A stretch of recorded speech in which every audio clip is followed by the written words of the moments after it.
Hello, dear students. We are going to start from where we have left this chapter, and we are at point number 5, oppression. Oppression means किसी चीज़ को दबाना.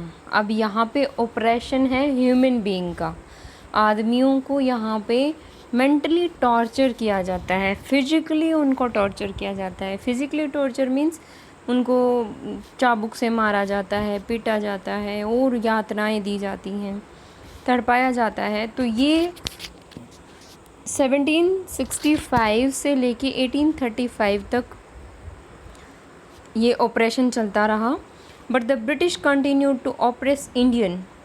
इन 1818 Britishers ने Indian people को oppress करना continue रखा, उनको सताना, उनका शोषण करना कंटिन्यू रखा. In 1818 they had passed regulation act 3. Regulation act 3 pass किया. Under it an Indian could be jailed without any trial in a court. यानी कि बिना कोर्ट में उसकी बात सुने, बिना उसकी बात को जज किए ही, उसका पक्ष सुने बिना ही उसको जेल में, इंडियन को जेल में डाला जा सकता था. ये एक्ट पास किया गया जिसकी वजह से और ज़्यादा जो इंडियन पीपल थे वो भड़क गए. Then what happened? All the time British officers in India drew big salaries and also made fortunes in private business. It means all the big ranks, all the big posts are given to British officers and they also made fortune. Fortune means they were making money in private businesses also. यानी कि वो business करके भी पैसा कमा रहे थे और नौकरियां करके भी बड़ी बड़ी सैलरीज हासिल कर रहे थे. Then what happened? British, by 1829, British was exploiting British goods, exporting British goods worth 7 crore rupees to India. India में 7 करोड़ रुपए का सामान ब्रिटिशर्स लेकर आए ब्रिटेन से. Then what happened? The British prepared on the company's loot while Indian proposed on the company's loot while Indian industries began to die.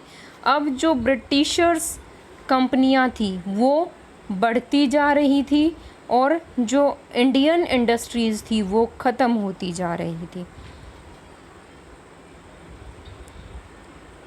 Then governor general Bentinck reported back home. अब वो reported back करते हैं, घर जाते हैं, यानी कि England जाते हैं. The bone of cotton weavers were bleaching the plains of India. Bleaching means चमकाना.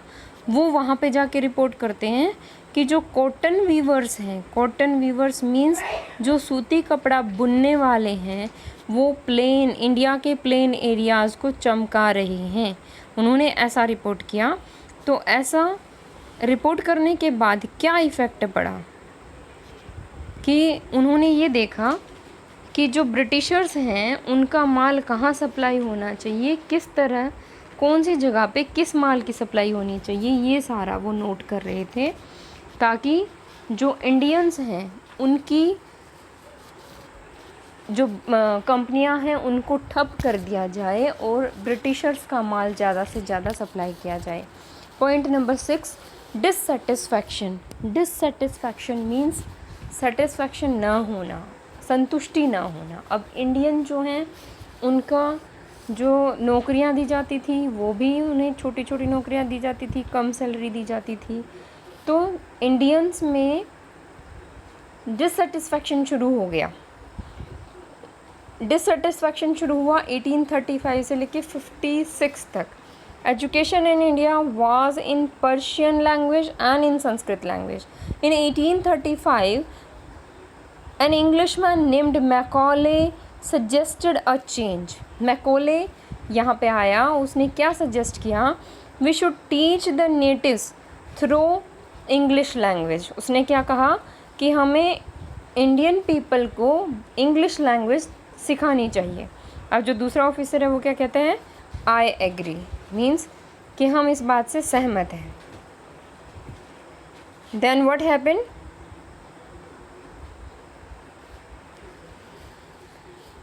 The English educate produced